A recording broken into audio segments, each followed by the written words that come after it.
एक प्रसंग जब श्री कृष्ण ने भक्त के नियम को ना टूटने दिया। एक बार एक सेठ भगवान श्री कृष्ण का परम भक्त था। वह अपना काम धंधा करता था और सोते जागते ठाकुर जी का नाम जपता रहता था। उसका एक नियम था, वह रोज शाम को कृष्ण मंदिर में जाकर 4 लड्डुओं का भोग लगाता था।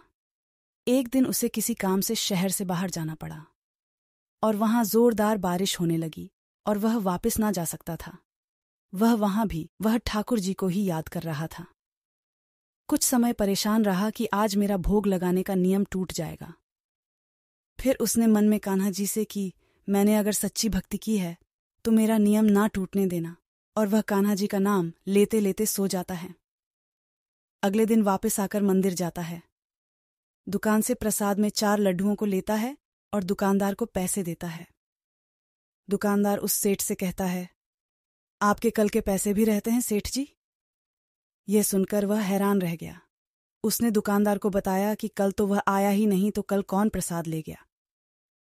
दुकानदार ने उन्हें बताया, कल एक छोटा सा लड़का बांसुरी पकड़े हुए आया और उसने कहा कि 4 लड्डू दे दीजिए, सेठ जी के खाते में इसके पैसे लिख देना। यह सुनते ही सेठ जी की आंखों से आंसुओं की धारा बहने लगी।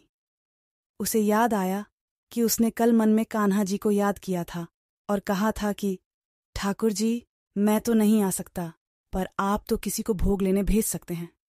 दुकानदार ने पूछा, सेठ जी क्या हुआ? सेठ जी ने उस दुकानदार को सारा प्रसंग बताया।